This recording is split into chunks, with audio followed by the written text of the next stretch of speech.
mes norėtume pakeisti kambarius, nes dabar viskas spalva nusibodo, kadangi gegužės 1 sekmadienį yra mamos diena ir mes norim su tėčiu ir su sese padaryti mamai staigmeną. Todėl norime pakeisti kambarius ir norime nustebinti mamą. Norėtume sienas papuošti gal kokiais ornamentais, išpuošti ir baldus, kilimą pakeisti, papuošti kokiam spalvingom gėlytėm, kadangi atėjo pavasaris, vasara ir norime nustebinti mamą gražiamis spalvomis. Spalvos gal tiktų kokios oranžinės, geltonos, ryškios pavasariui ir vasarai. Man siena biškį yra per balta, aš norėčiau ant jos uždėti kokių irgi gražių gėlyčių, ornamentų. Man tai kaip tik tinka tas baltumas. Aš tų sienų tapetuot norėčiau, bet tai ne taip baltai, bet biškį gelsvai. Tos jau užuolaidos pas mus yra tokios vardiškos su gėlytėm, tai biškį norėtume su kokiais širdutėm ar dar kažkuo. Aš gal norėčiau visai baltų, nes pas mus pro langą yra labai gražus vaizdas. Ir vasarą, pavasarį čiulba paukščiai, medžiai žaliuoja, tai labai gražu yra pažiūrėti pro langą. Mes žinom, kad yra tokia laida, kur su profesionalų pagalba galime suteikti kambarį jaukumą, pasikeisti savo nuomonę su jais, kurie galėtų atsakyti į mūsų klausimus pateiktus, o gal ir sutikti su manimi ir įgyvendinti mūsų svajonę pakeisti kambarį.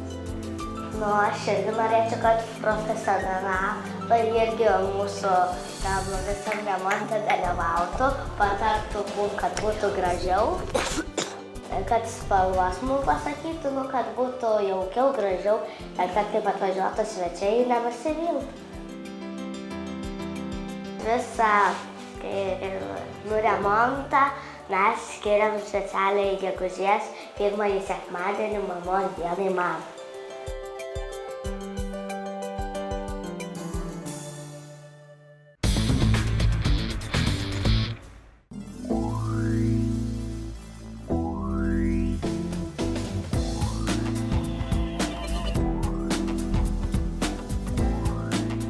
Girdėjau, kad yra maži vaikai, 2 mergaitės, kurios nori staigmeną paruošti savo mamai. Tai aš atvažiavau pasižiūrėti, ką galėčiau padaryti, kuo galėčiau padėti. Tai manau, kad pirmiausia, tikrai mes tas užuolaidos mes nukabinsim dabartinį ir pakabinsime naujas užuolaidos, tokios galbūt džiasmingos, bet ne tiek vaikiškos. Tokias juk jie jau paaugliai, tai panelėms tiktų tokia biškį su aukso spalvoms. Manyčiau, biškį baldų ištiesmę pakeiščiau ir dar kilimelis, nes kilimelį matau biškį toks pasenstas ir biškį tas spalva nelabai mūsų tema. Ir aišku, sienų spalvą biškį perdažyčiau. Ir kadangi čia langa eina šiaurinė pusė ir ateina labai šalta spalva ir manau, kad dabartinė kambario spalva nelabai tinka prie tos šaltos spalvos. Tai mes pasirinksim naują spalvą, kurie biškį pakeltų kambario temperatūrą vizualiai, kad jokės nepasidarytų. Ir galbūt, kad šiek tiek sienoms duoti akcentus, galbūt kažkokią turėčiau dar sienos tapetuosim, kad biškį tas gyvesnės sienos būtų.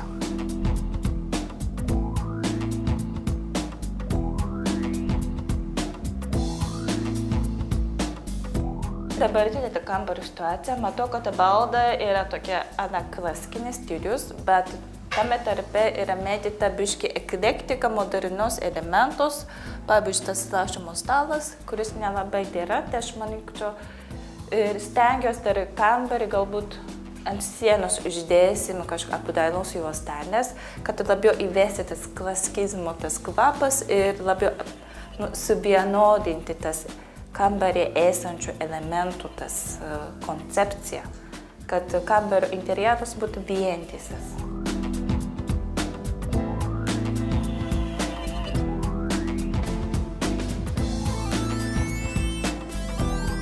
Kad kambaris yra vaikui skirta, nereiškia, kad visur turėtų būti kažkokie kiškučiai, pėdėdos, tos pėdytės ar barbės, tos vaikiškos elementos nebūtina.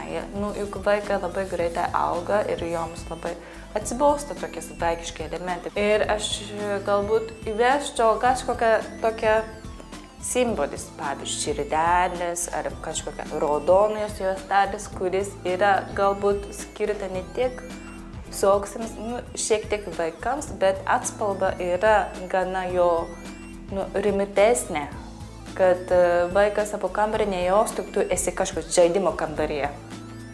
Kad gali čia pailsėti, galbūt pašnekėti savo sesę, gali pakviesti savo draugės, čia gali linksminti, bet tuo pačiu metu gali kaip jausti jauku.